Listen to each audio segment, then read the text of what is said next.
کسی کے عیب کو تار کریں گے اور کسی کے عیب کو ریزہ کریں گے اور اس کے عیب جو دل کے اندر ہے اس کے زندگی کے اندر ہے اس کو کھلا کریں گے تو اللہ فرماتا ہے، اللہ کا نبی فرماتا ہے کہ کل قیامت کے روز ہمارے اعمال اور ہماری بدکاریاں اور سارے کے سارے جو جسم کے اندر ہمارے عیب ہے اللہ تعالیٰ تمام کے سامنے کھولیں گے۔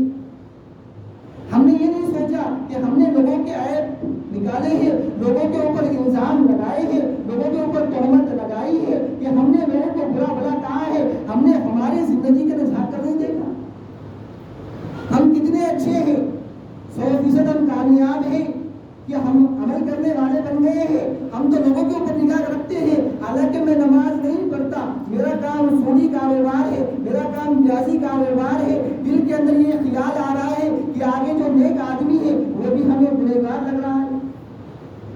ہمارے سوچ کو بدلنا پڑے گا، ہمارے اعمال کو بدلنا پڑے گا، جو ہمارے زندگی کے اندر جو گناہ آ چکے ہیں اس کو دور کر کر اعمال کو اکٹھا کرنا پڑے گا، اسی اعمال کو بچانا پڑے گا، جب جا کے اللہ تعالیٰ ہم تمام کو جنت دے گا۔ ورنہ ایسا ہو جائے تو اعمال بھی اختیار کر رہے، اعمال کو بھی جمع کیا ہم نے، نماز بھی پڑھی ہم نے، متقی بھی بن گئے ہم اور روزے دار بھی بن گئے ہم، سارے کے سارے احکام پر عمل کرنے والے بن گئے اور دل کے اندر حسد ہے تو یہ سارے کے سارے اعمال رد کر دیے جائیں گے۔ کسی کے لیے محبت رکھنا دلوں کے اندر، کسی کے لیے عداوت رکھنا دلوں کے اندر، یہ صحیح معنوں کے اندر ایمان کی نشانی ہے۔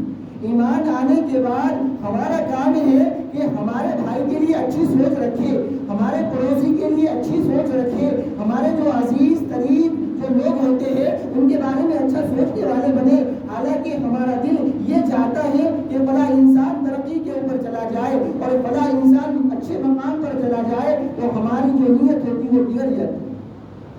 حالانکہ اس کے اندر اس کی محنت ہوتی ہے، اس کی کوشش ہوتی ہے، اس کی کاوریاں ہوتی ہے، اس کے بعد رات بھر ہم نہیں سوتے، بے چین ہم ہوتے ہیں، گھبراہٹ ہمیں ہوتی ہے۔ کیوں ہوتی ہے؟ کہ حسد ہمارے دلوں کے اندر جم گیا۔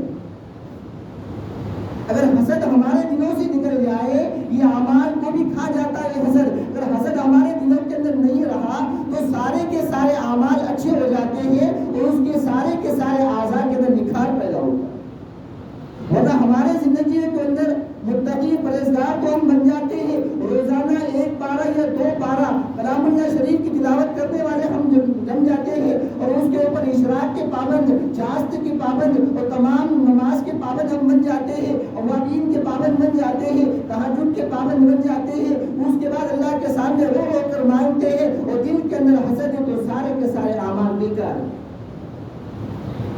تہجد کے اندر اٹھنا اور آپ کا رونا مانا گیا، کیوں؟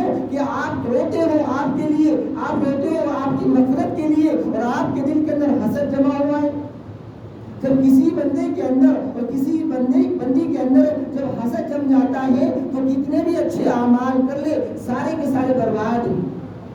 اس دل کے اندر اللہ کی محبت جمع ہونا بہت ضروری ہے۔ جب اللہ کی صحیح معنی کے اندر محبت جم جاتی ہے، نبی کے لیے محبت جم جاتی ہے تو حسد پیدا نہیں ہوتا، خیر خواہی پیدا ہوتی ہے، ہمدردی کا معاملہ پیدا ہوتا ہے۔ جب ہمارے دلوں کے اندر کسی کے لیے انا آ جائے اور کسی کے لیے کینہ کپٹ آ جائے، حسد آ جائے تو ہمارے سارے کے سارے اعمال برباد ہیں۔ ہم یوں سمجھیں گے کہ ہم نے ذکر کی، ہم یوں سمجھیں گے کہ ہم نے اللہ کی ذات کی طرف فکر کی، ہم یوں سمجھیں کہ روزانہ میں نے 5 پارے پڑھے ہیں، روزانہ میں اتنی نماز پڑھا ہوں، یہ سارے کے سارے اعمال کب برباد ہوتے ہیں؟ جب دل کے اندر حسد آ جائے۔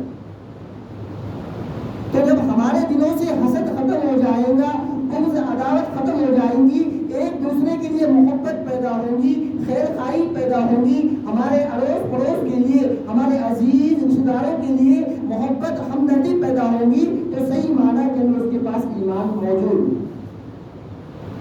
ورنہ حسد ایسا پھیلتا جا رہا ہے کہ دیکھا جائے کبھی انسان کو کسی ترقی کی طرف، عروج کی طرف انسان جاتا ہے۔ ایک بادشاہ تھا، اس کے ایک پری تھی، اس پری کے پاس 3 لوگ آئے۔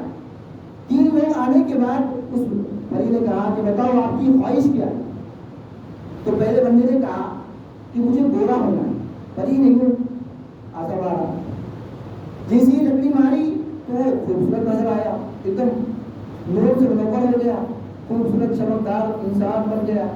دوسرے کو کہا گیا کہ بتاؤ آپ کو کیا بننا ہے؟ تو مجھے بھی خوبصورت بننا ہے. پری نے مارتی ہی خوبصورت ہو گیا. تیسرے کو بتایا گیا آپ کی کیا خواہش ہے بتائیے. تو اس نے فرمایا جس طرح یہ پہلے کالے تھے ان کو بھی کالا بناؤ.